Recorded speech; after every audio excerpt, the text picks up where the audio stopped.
ஏகப்பட்ட விஷயங்களுக்கு இயந்திரமாக்கா. அப்ப நம்ம தசைகள் இன்னைக்கு தொப்பையும் தொந்தியுமாக தான் நம்ம அனைவரும் காணப்படுகிறோம். காரணம் என்னவென்றால், நாம ஃப்ரீயா இருக்கக்கூடிய அனைத்து நேரங்களும் நம்ம என்ன பண்றோம்? ஒண்ணு செல்போன் பார்க்குறோம், அது மூலியமாக ஒரே இடத்துல உட்கார்ந்து இருக்கிறோம். அல்லது நாம ஏதாவது சாப்பிடணும்னு போல தோணுது. வேலை மேல இருந்ததுன்னா நான் நிறைய நேரம் நினைப்பேன், the best way to time pass is to involve ourselves in work. நம்ம ஏதோ ஒரு வேலையில நம்மளை ஈடுபடுத்திக்கிட்டோம்னா நேரம் போறதே தெரியாது. ஆனா வேலையே இல்லாம இருந்தோம்னா அந்த கடிகாரம் பார்த்தீங்கன்னா ரொம்ப ஸ்லோவா போகிற மாதிரி இருக்கும்.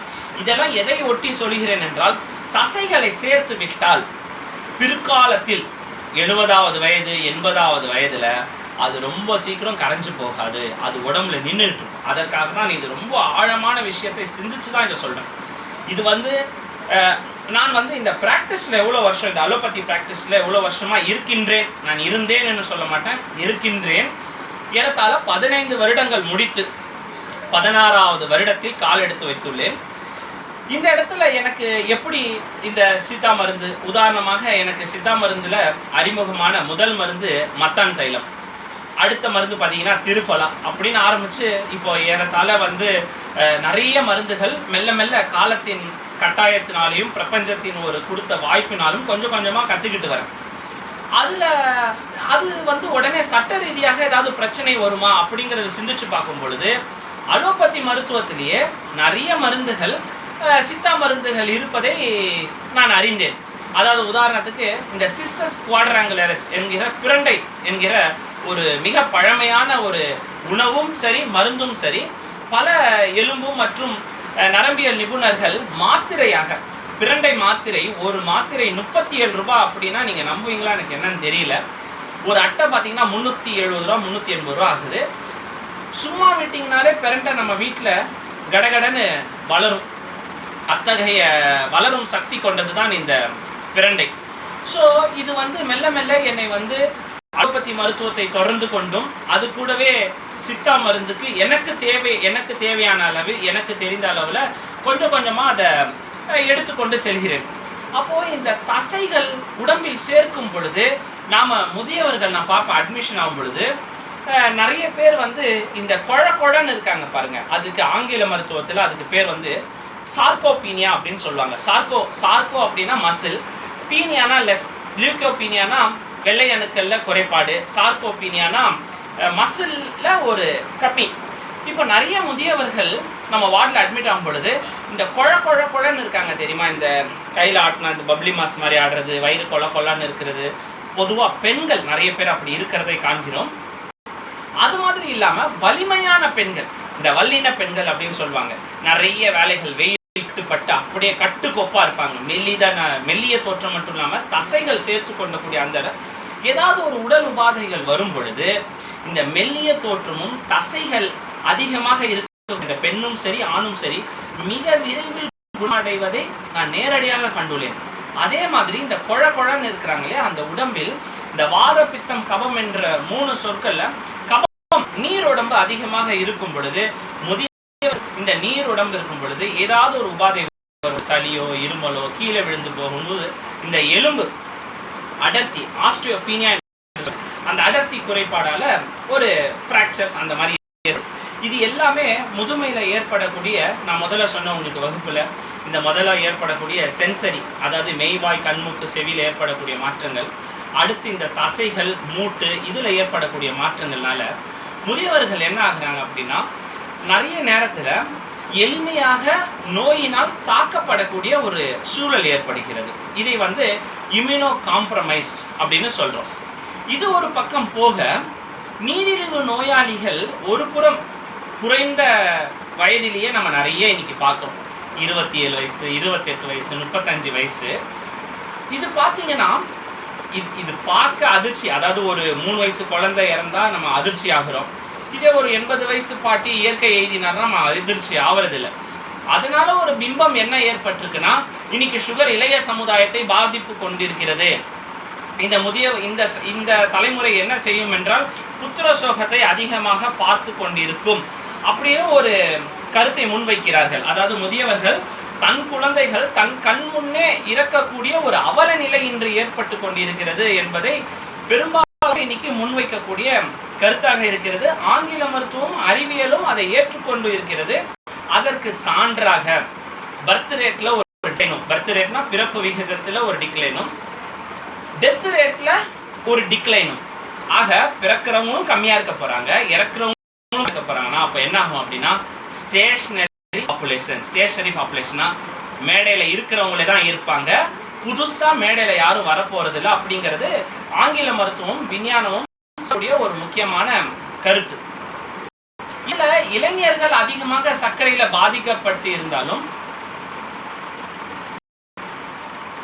இளைஞர்கள் அதிகமாக சர்க்கரையில் பாதிக்கப்பட்டிருந்தாலும் நாம அதிகமாகவே நாம பார்த்து கொண்டிருப்பது முதியவர்கள் தான். இந்த முதியவர்களுடைய வயது அப்படி பார்த்தீங்கன்னா 50ல இருந்து ஒரு 70 வயசுக்குள்ள நிறைய முதியவர்கள் சர்க்கரை நோயினால் பாதிக்கப்பட்டிருக்கிறார்கள். இந்த சர்க்கரை நோயில என்னென்ன பிரச்சனைகள் நம்ம புறநோயாளி பிரிவுல முதியவர்கள் தான் நான் இப்ப பிரதானமா சொல்கிறேன். இளைஞர்கள் இருக்கிறாங்க, அதை நான் மறுக்கல. அது கொஞ்சம் தான், அது பெரிதாக தென்படுகிறது.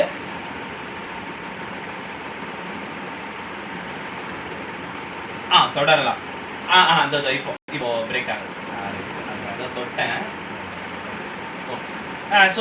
நான் இளைஞர்கள் நிறைய நீரிழிவு நோயாளிகள் வந்திருந்தாலும் இன்னுமே 1 out of, அதாவது நம்ம இந்தியாவில் RSSDI அப்படிங்கிற ஒரு அறிவியல் ஆராய்ச்சி மையம் இருக்கிறது, அலோபதி சார்ந்த ஒரு ஆராய்ச்சி மையம் தான். அது என்ன சொல்லுது அப்படின்னா, அவங்க அமைப்பு என்ன சொல்றாங்க அப்படின்னா, 50 வயதை தாண்டினால் 2ல் ஒருத்தவருக்கு நீரிழிவு நோய் இருக்கு அப்படிங்கிறத உறுதி செய்திருக்கிறாங்க. நான் சொல்றது ப்ரீ டயபெட்டிஸே டைரக்டா 50 வயதை தாண்டினால் 2ல் ஒருவருக்கு அது போல ஒரு புள்ளி விவரத்தை சொல்றாங்க. இதுக்கு வெறும் பெரிய முக்கிய பிரச்சனையாக இருப்பது மலச்சிக்கல். அதை பற்றி நம்ம பின்னாடி விவரிக்கலாம். இப்போ நான் உங்களுக்கு 2 மோடை பற்றி சொல்லியிருந்தேன். ஒன்று ஆல்ஃபா மோட், இன்னொன்று பீட்டா மோட். அது என்ன ஆல்ஃபா மோட் பீட்டா மோடுங்கிறத தான் நான் இப்போ விவரிக்க சொல்ல போகிறேன். நம்ம உடம்புல ஒரு முக்கியமான ஒரு உறுப்பு, எல்லா உறுப்புகளும் முக்கியம்தான், இதில் ஒரு முக்கியமான உறுப்பு அப்படின்னு பார்த்தீங்கன்னா கணையம். கணையம் அப்படிங்கிறது பேன்கிரியாஸ். பேன்கிரியாஸில் 2 வகை. பொதுவாக எந்த உறுப்புக்குமே ஒரு வகையான செயல்பாட்டு திறன் தான் இருக்கும். கண் அப்படின்னா பார்வைக்கும் நம்ம பாதுகாப்புக்கும் அப்படின்னு இருக்கும். அது மாதிரி காதுனா கேட்பதற்கும் நம் நிலையாக இருப்பதற்கும் அப்படின்னு இருக்கும். ஆனால் இந்த கணையம் பார்த்தீங்கன்னா ஒரு பக்கம் ஜீரணத்திற்கும் ஜீரணம் சார்ந்த ஒரு சேவைக்கும் அது செய்கிறது. ஒன்று டைரக்டா ஜீரணத்திற்கு பேங்க்ரியாட்டிக் லைபேஸ், பேங்க்ரியாட்டிக் அமைலேஸ் அப்படிங்கிற ஒரு என்சைம், அதாவது மாவுச்சத்தையும் கொழுப்புச்சத்தையும் ஜீரணிக்கக்கூடிய ஒரு ஒரு ஒரு சுரப்பியை தருகிறது. இது நாளமுள்ள சுரப்பி. நீங்க இப்ப ஸ்கூல்ல பயாலஜிலலாம் படிச்சிருப்பீங்க, நாளமில்லா சுரப்பிகள், டக்ட்லெஸ் கிளாண்ட்ஸ், அதாவது எண்டோக்ரைன் கிளாண்ட்ஸ்னு சொல்லுவாங்க. இந்த நாளமில்லா சுரப்பிகள்ல 2 வகையான செல்கள் இருக்கிறது. ஒன்று ஆல்ஃபா செல், ஒன்று பீட்டா செல். இதுல பீட்டா செல் இன்சுலினையும் ஆல்ஃபா செல் குளுக்கோகானையும் சுரக்குகிறது. இதுல பிரச்சனை ஒன்றும் இல்லை. பிரச்சனை எங்கவென்றால், நம்ம உடம்புல பசி இல்லாமல் சாப்பிட்டு கொண்டாலும் உழைப்பில்லாமல் சாப்பிடுவதன் மூலமாக பீட்டா செல் அதிகமாக வேலை செய்யும். இன்சுலினோட அடிப்படை வேலையை என்ன அப்படின்னா சேமிப்பு சேமிப்பு சேமிப்பு. குளுக்கோஸை கிளைக்கோஜனாக மாற்றிவிடும். கிளைக்கோஜன் அதிகமாக இருந்தால் அது கொழுப்பாக மாறிவிடும்.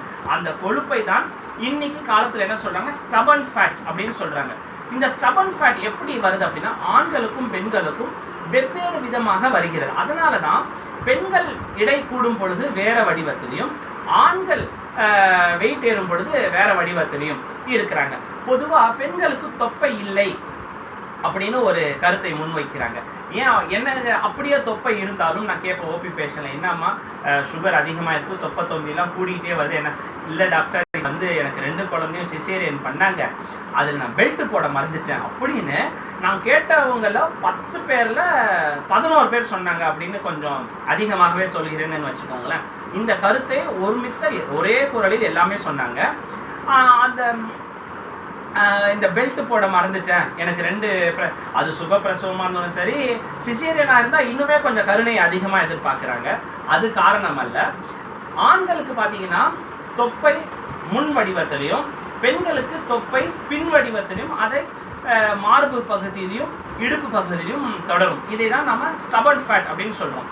இந்த ஸ்டபன் ஃபேட்டோட காரணம் என்ன அப்படின்னு பார்த்தீங்கன்னா, இவங்க உடம்பு பீட்டா செல் மோடில் இருக்குது. பீட்டா செல் மோட் அப்படின்னா என்னன்னா, தொடர்ந்து இன்சுலின் ரெசிஸ்டன்ஸ். அப்படின்னா இன்சுலின் ரெசிஸ்டன்ஸ் என்னன்னா, ஒருவரை ஒரு தடவை திட்டினா கோவம் வரும், அவங்கள திட்டிக்கொண்டே இருந்து பாருங்க, அவருக்கு அந்த திட்டு ஒன்று அந்த இடத்த விட்டு வெளியே போயிருப்பாரு, இல்லை அந்த திட்ட பழகி போயிருப்பாரு. இந்த வெளியே போகிறது தான் பீட்டா டெப்ளீஷன் அப்படின்னு சொல்கிறோம். அந்த இடத்த விட்டு இது வந்து ஒரு உண்மையான உதாரணம். நீங்கள் யாராவது ஒருத்தரை இன்சோல் இல்லாமல் பேசிக்கிட்டே இருங்க, ஒன்று அந்த சொல்கிற இடத்துல அவங்க இருக்க மாட்டாங்க, அல்லது அந்த இன்சொல்லை அவங்க வந்து சட்டை பண்ண மாட்டாங்க. இன்சொல் இல்லாதது, அதாவது இந்த வன்சொல் பேசுவது. அப்போது இன்சொல் அதாவது வன்சொல் பேசுகிறவங்க தொடர்ந்து சாப்பிட்டுக்கிட்டே இருக்காங்க, தொடர்ந்து வந்து உடற்பயிற்சி இல்லாமல் இருக்காங்க அப்படின்னா பீட்டா செல் மோடு தொடர்ந்து ஆனில் இருந்ததுன்னா ஒன்று பீட்டா செல் டெப்ளீஷன், அதாவது பீட்டா செல்லே இருக்காது. அதுதான் நீங்கள் இந்த வாதத்தையும் நீங்கள் நிறைய பார்த்துருப்பீங்க. ஏன் சில சுகர் பேஷண்ட் மட்டும் வெயிட் போட்டுக்கிட்டே இருக்காங்க? எனக்கு சில குண்டா இருக்கிற சுகர் பேஷண்ட்லாம் சொல்லுவாங்க, டாக்டர் சுகர் வந்து எத்தனையோ பேர் இழைக்கிறாங்க, நான் மட்டும் ஏன் டாக்டர் வெயிட் போட்டுக்கிட்டே இருக்கேன் அப்படின்னா, இவங்க இன்னும் பீட்டா மோடில் தான் இருக்காங்க, இதில் டெப்ளீஷன் மோடில் இல்லை. அதாவது என்னன்னா இவங்க உடம்பு இன்னும் சேர்த்து கொண்டே இருக்கிறது. சேர்த்து ஒரு டயருக்கு காற்று அதிகமாக பிடிக்க அதுக்கப்புறம் என்ன ஆகும், ஒரு நாள் அந்த டயர் வெடிஞ்சு போகும். அந்த வெடிஞ்சு போகிறது தான் கம்ப்ளீட். அதாவது ஆரம்ப கட்டத்தில் வெயிட் ஏறுறதை வந்து இன்சுலின் ரெசிஸ்டன்ஸ்னு சொல்லுவோம். இன்சுலின் கூடிக்கிட்டே இருக்கும், வெயிட் கூடிக்கிட்டே இருக்கும். அப்புறம் திடீர்னு பார்த்தீங்கன்னா அது எங்கே நமக்கு நல்லா தெரியும்னா, ஏதாவது ஒரு கல்யாணத்துக்கோ எங்கேயாவது நம்ம போகும் பொழுது எல்லாருமே கேட்பாங்க, என்னப்பா சுந்தர், என்ன ஆச்சு உனக்கு, ஏன் இப்படி ஆள் இழைச்சிட்ட? வீட்டில் இருக்கிறவங்களுக்கு பெரும்பாலும் தெரியாது, ஏன்னா பார்த்த முகமே பார்த்து கொண்டு இருக்கிறவங்க அல்லவா, அதனால பெரிய மாற்றம் தெரிகிறது. அது அவங்களை உடனே டவுன் ஆக்கிடும். கல்யாணத்துக்கு போகும்பொழுது காஸ்ட்லி சட்டை போடுவோம், பேண்ட்டு நல்லா போடுவோம், ரேடோ வாட்ச் போடுவோம், இருக்கிற செயின் எல்லாம் பீரோல வந்து இருக்கிற செயின், மோதிரம் எல்லாம் போயிட்டு டிப்டாப்பாக இறங்கி, அதுவும் இப்போல்லாம் யார் வண்டி ஓட்டுறா, எல்லாம் அந்த ஓலா ஊபர்லையோ அல்லது டூ வீலரில் போய் இறங்கின உடனே அதை சென்ட்டுக்கின்ட்டு மடிப்பு கல்யாணம் ஏறும் பொழுது, வாப்பா சுந்தர், என்ன ஆள் அடையாளமே தெரியல, இப்படி அழைச்சி போயிட்டியப்பா, என்ன உனக்கு சுகரா அப்படின்னு கேட்ட உடனே அவர் உடம்புலலாம் வந்து இந்த கடலோர கவிதைகளில் நம்ம ரேகா டீச்சர் இல்லைன்னு சொன்ன உடனே நம்ம சத்யராஜ் ஐயாவுக்கு அப்படியே அந்த அலைகள்லாம் நின்று போகும். அது மாதிரி இந்த சுந்தர் அவர்களுக்கு சும்மா ஒரு கற்பனை கதாபாத்திர பேர் தான். அவருக்கு மனசில் எல்லாம் அந்த போட்டிருந்த ட்ரெஸ்ஸு, அந்த போட்டிருந்த வாட்ச்சு எல்லாமே ஒரு நிமிஷம் அப்படியே நிசப்தமாகி போயிடும். அப்படியே கொஞ்சம் தூரம் போய் அந்த எல்லா கல்யாணத்தில் எல்லாரும் உட்காந்துருக்கிறாங்க, அந்த இடத்துல போனாலும், என்னப்பா சுந்தர், ஆள் அடையாளமே தெரியல, என்ன உனக்கு ஆச்சு, ஏன் இப்படி இருக்கு அப்படின்னு கேட்கறது. இப்போ இந்த சுகர் பேஷண்ட்ஸ் எல்லாமே பீட்டா செல் டெப்ளீஷன் மோட்ல இருக்காங்க. இதுதான் இப்போ இன்னைக்கு சுகர்ல இருக்கக்கூடிய பெரிய பிரச்சனை என்ன அப்படின்னா, அன்எக்ஸ்பிளைன்டு வெயிட் லாஸ். இந்த வெயிட் லாஸ் எப்படி நடக்குது அப்படின்னா, 2 விதமாக நடக்கிறது. ஒன்று கிளைகோசூரியா, இன்னொன்று வந்து புரோட்டீனூரியா. இப்போ நீங்கள் இந்த காற்று இறங்கி தான் ஆகணும்னு சொல்லிட்டேன். இந்த டயரில் அதாவது டியூப்பில் காற்று நிறைய பிடிச்சிக்கிட்டே இருக்கீங்க, ஒரு நாள் இந்த காற்று இறங்கி தான் ஆகணும். இது இறங்கும் பொழுது ஒன்று டயர் வெடிஞ்சு காற்று வெளியே போகலாம், இல்லை வால் டியூப் வீக் ஆகி போகலாம். பெரும்பாலும் இந்த டயரை கிழிக்கிற அந்த வன்ம செயலை இயற்கை செய்வதில்லை. அந்த வால் டியூப்பை மட்டும் கொஞ்சம் வீக் பண்ணி கொஞ்சம் கொஞ்சமாக வெயிட் லாஸ் கிராஜுவலாக ஒரு 3 மாதம் 4 மாதத்தில் அன்எக்ஸ்பிளைன்டு, எந்த விதமான உடற்பயிற்சி செஞ்சுருக்க மாட்டாங்க, உணவில் கட்டுப்பாடு இருக்க மாட்டாங்க, ஆனால் பேண்ட் எல்லாம் லூஸ் ஆகிட்டு இருக்கும், ப்ளவுஸ் எல்லாம் லூஸ் ஆகிட்டு இருக்கும், உடம்பெல்லாம் இந்த இடம் இருக்கு இல்லையா, இந்த தோல், இங்கெல்லாம் தோல்லாம் கருப்பாகிட்டு இருக்கும், உடம்புலலாம் யூரின் போகிற இடத்துல அரிப்பெல்லாம் வந்துட்டு இருக்கும். இது எப்படி அவங்க வெயிட் லாஸ் ஆகுறாங்க அப்படின்னு பார்த்தீங்கன்னா, சிறுநீர் வாயிலாக, பிறப்புறுப்பு வாயிலாக புரத சத்தும் மாவுச்சத்தும் வெளியேறக்கூடிய ஒரு அபாய சூழல். கற்பனை பண்ணி பாருங்க, ஒரு வீட்டோட கழிவு பகுதியில் அவங்க வீட்டில் சேர்த்து வச்சிருந்த காசு, அவங்க வீட்டில் சேர்த்து வச்சிருந்த நகை, வீட்டில் சேர்த்து வச்சிருந்த உபகரணங்கள் எல்லாமே சாக்கடை வழியாக டெய்லி கொட்டிக்கிட்டே இருந்தால் எப்படி இருக்கும்? அது மாதிரி தாங்க நடக்கும். சக்கரை பேஷண்ட்டு பீட்டா மோடில், அதுவும் டெப்ளீஷன் ஸ்டேட்டில் இருந்ததுன்னா என்ன நடக்கும் அப்படின்னா, அந்த சிறுநீர் வாயிலாக சர்க்கரையும் புரத சத்தும், அதுதான் யூரின் போகும் பொழுது நுரையாக போகும். ஆண்களுக்கு பார்த்தீங்கன்னா பிறப்புறுப்பில் அந்த முன்தோலை தள்ளக்கூடிய, இதுதாங்க ஃபஸ்ட்டு வரக்கூடிய ஒரு சிம்டம் டயபெட்டிஸ் பேஷண்ட். அதாவது வெயிட் லாஸ், இந்த யூரின் போகிற இடத்துல முன்தோலில் வெடிப்பு விட ஆரம்பிக்கும். முன்தோலெல்லாம் இது ஆண்களுக்கு. பெண்களுக்கு இப்போ பிறப்புறுப்பில் ஒரு இச்சிங் ஏற்படும். இது வந்த உடனே டாக்டர்கிட்ட போவாங்க. பொதுவாக ஜென்ரல் டாக்டர்கிட்ட போவாங்க. ஜென்ரல் டாக்டர்கிட்ட போனோடனே பேஷண்ட்ஸ் பொதுவாக எப்போவுமே நான் பார்த்த அளவில் பிரச்சனைகளையும் குழப்பங்களையும் மற்றவர்கள் மேல அள்ளி வீசுறதுல இவங்களை அடிச்சுக்கவே முடியாது. இல்லை டாக்டர், போன தடவை வந்து என் பையன் கூட ஒரு படத்துக்கு போயிருந்தேன், நாங்களாம் ஃபேமிலியாக போனோம், நான் எப்போவுமே பப்ளிக் டாய்லெட்டில் போக மாட்டேன், அன்றைக்கி அங்கே போனேன், அதான் யூரின் இன்ஃபெக்ஷன் ஆயிடுச்சு, அதுக்கு ஏதாவது ஒரு மாத்திரையும் சிறப்பு கொடுங்கன்னு இவங்களே கேட்பாங்க. அதுதான் அதில் ஹைலைட்டு. இந்த உச்சக்கட்ட காமெடின்னு சொல்லுவாங்க இல்லையா, டயக்னோசிஸும் அவங்களே சொல்லிவிடுவாங்க, ட்ரீட்மெண்ட்டும் அவங்களே சொல்லிவிடுவாங்க. எழுதுறதை மட்டும் நம்ம ப்ரிஸ்கிரிப்ஷன் பேடில் எழுதி கொடுத்துட்டு, பெரும்பாலும் சில பேர் மெடிக்கல் ஷாப்லேயே கேட்டு போடுறவங்களும் இருப்பாங்க, சில பேர் வந்து நம்மளையும் கேட்டு எழுதுவாங்க. அதில் அது சரியாகாது. அப்புறம் அடுத்த தடவை திரும்ப டாக்டர்கிட்ட போவாங்க ஒரு 5 நாள் கழிச்சு, டாக்டர் நீங்கள் கொடுத்த மாத்திரை எதுவுமே வேலை செய்யலை, இப்போ வந்தது வேறு டாக்டர் கிட்ட, ஒன்று அதே டாக்டர்கிட்ட போவாங்க, இல்லை வேறு டாக்டர்கிட்ட போவாங்க, அதனால் வேறு மருந்து எழுதி கொடுங்கன்னு சொன்னோன்னே சில டாக்டர்கள் உஷாராக இருந்தால் என்ன பண்ணுவாங்க, இல்லைம்மா இது சுகராக இருக்கலாம், நீங்கள் எதுக்கும் யூரின் டெஸ்ட்டும் பிளட் டெஸ்ட் பண்ணிட்டு வாங்க அப்படின்னு பார்த்தீங்கன்னா, ஃபாஸ்டிங் சுகர் பார்த்தீங்கன்னா 175 235, சாப்பிட்ட பிறகு பார்த்தீங்கன்னா 385, HbA1c பார்த்தீங்கன்னா 11.2 10.8 அப்படின்னு இருக்கும். எப்போவுமே எனக்கு சுகர் வராது அப்படிங்கிற மனப்பான்மை தான் பெரும்பாலான பிணியாளர்களுக்கு உண்டு. எந்நேரமும் எனக்கு சர்க்கரை வருங்கிற ஒரு எச்சரிக்கை நிலையில் நம்ம இருந்தோம்னா நமக்கு சர்க்கரை வராது. இதற்கான தீர்வுகள்லாம் நம்ம பின்னாடி காணலாம். அப்போது சர்க்கரை வரத்துக்கான அடிப்படை காரணம் அப்படின்னு பார்த்தீங்கன்னா, முதல் காரணம் உணவு மிகுதியும் உடற்பயிற்சி குறைபாடும் இரவு நேரங்களில் உண்பதும், இது ஒரு பக்கம்.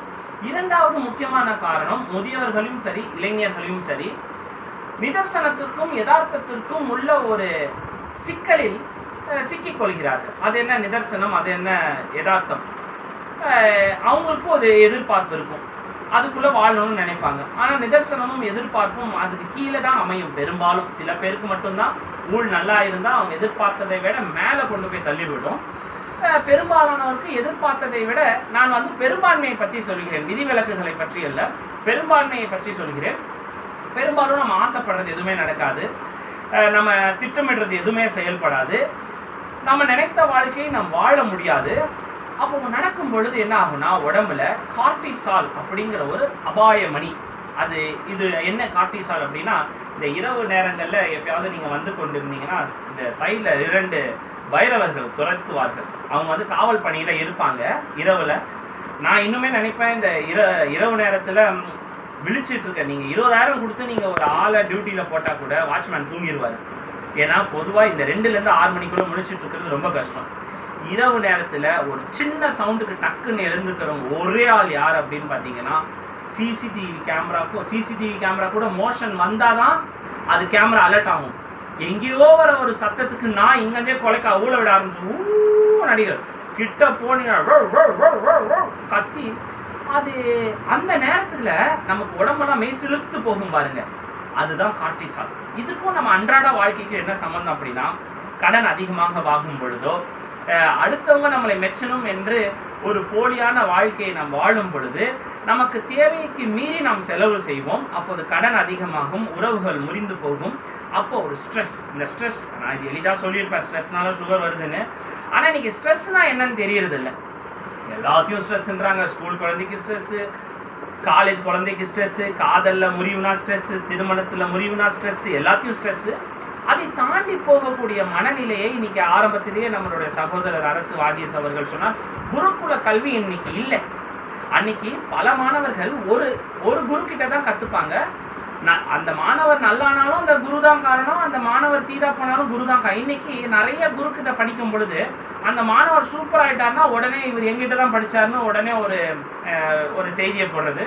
அந்த வீணா போயிட்டார்னா அந்த மாணவர் அவரை பற்றி யாருமே கண்டுக்காமல் இருக்கிறது. ஆக இந்த குருகுல கல்வி இல்லாததாலையும் வழிகாட்டுதல், அறம், பொருள், இன்பம், இந்த 3 பற்றி ஒரு சரியான புரிதல் இல்லாததால இன்னைக்கு நம்ம ஸ்ட்ரெஸ்ஸுங்கிற ஒரு பெரிய நோயில தவிச்சு கொண்டிருக்கோம். இந்த ஸ்ட்ரெஸ்ல என்ன ஆகும் அப்படின்னா, உடம்புல இருக்கிற அடிப்போஸ் டிஷ்யூ அப்படின்னா இந்த ஸ்டபன் ஃபேட் நான் சொன்னேன் இல்லையா, இந்த விசரல் ஃபேட், இந்த வயிற்று பகுதியில், பெட்டக்ஸ் பகுதியில், தொடை பகுதியில் இருக்கக்கூடிய ஃபேட்டு திடீர்னு பாம் மாதிரி, இந்த ராஜா கையை வச்சா அப்படி பாட்டில் சூப்பர் ஸ்டார் யாருன்னு கேட்டால் சின்ன குழந்தைய சொல்லும் படத்தில் அப்படி ரஜினி அவர்கள் நடந்து வரும்போது பின்னாடி கலராக பாம் வெடியும் பாருங்க. இது எது இந்த ரஜினியை சொல்லணும்னு சொல்லலை, அந்த காட்சியில் இந்த பாம் வெடிகிறத நீங்கள் பார்க்கலாம். அது மாதிரி நமக்கு பாம் வெடியும், டும் டும் டும்னு வெடியும். அப்போ என்ன ஆகும், டக்குன்னு கிளைசிமிக் எக்ஸ்கர்ஷன்ஸாக டக்குன்னு சுகர் கூடிக்கிட்டே போகும் திடீர்னு. அப்போ பொதுவா இந்த தமிழர்கள் ரொம்ப மோசமான நிலைக்கு காரணம் வந்ததே இந்த விதியை நம்புவதனால தான் அப்படின்னு சொல்லுவாங்க. எல்லாம் என் தலை விதி சார், நான் இதை ஏற்றுன்னு தான் போனேன். அப்படி கிடையாது. நாம வெற்றி பெறும் பொழுது தலைகணத்தில் ஆடாமல் இருப்பதும், நாம் தோல்வி அடையும் பொழுது நாம் சோர்ந்து கொள்ளாமல் இருப்பதற்கு, தமிழர்களுக்கு ஒரு நல்ல மன உறுதி வருவதற்கு வள்ளுவர் முப்பாலில் ஒரு முக்கியமான கருத்தை உள்வைத்தது தான் ஊழ். ஊழ் அப்படின்னா விதி, தெய்வம் என்றும் சொல்வார்கள், விதி என்றும் சொல்வார்கள். ஸோ ரொம்ப இது எப்போ சொல்லுவாங்க அப்படின்னா, இந்த ராமாயணத்துல ராமருக்கு அந்த பொறுப்பை கொடுக்கும் பொழுது காதல் உற்றில நிகழ்ந்திலன் அப்படின்னு சொல்லுவாங்க. அது ரொம்ப கவலையும் பட வேணாம், ரொம்ப கொண்டாடவும் வேணாம். அதை ரொம்ப சந்தோஷப்பட்டு, இன்னைக்கு என்னன்னா இளைஞர்களும் சரி முதியவர்களும் சரி ஒரு நல்லது நடந்தா உடனே கிளவுட் 9 தான் குதிக்கிறாங்க.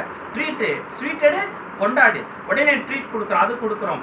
கல்யாணத்துல பாத்தீங்கன்னா 3 வகையான ஸ்வீட்டு, சாப்பிட்றதா திகச்சு போறதான்ற அளவுக்கு இன்னைக்கு உணவு. இந்த கார்டிசால் லெவல் அதிகமாகும் பொழுது உடம்புல சர்க்கரை, நான் முதல்ல சொன்னது உணவு மிகுதியும் உடற்பயிற்சி குறைபாடுல வரக்கூடிய சர்க்கரை மிகுதி, 2வது கார்டிசால் லெவல்ல நான் வரக்கூடிய சர்க்கரை மிகுதி. இது மெல்ல மெல்ல சர்க்கரை அதிகமாகும் பொழுது ரத்தத்துல பொதுவா 60லிருந்து 200 மில்லிகிராம் சர்க்கரை இருந்தா உடம்பு நன்றாக இருக்கும். அது அந்த 200க்கு மேல போகும் பொழுது என்ன ஆகும்னா, இன்னைக்கு 2026ல ப்ரொஃபசர் பத்மஸ்ரீ சஷாங்க் ஜோஷி அவர்கள், ஒரு நாட்டில் இருக்கக்கூடிய மிகப்பெரிய அலோபதி வல்லுநர், அவர் என்ன சொல்லியிருக்காருன்னா, சர்க்கரையை வெறும் நம்பராக பார்க்க வேண்டாம், அது உறுப்புகளை பாதிக்கும்.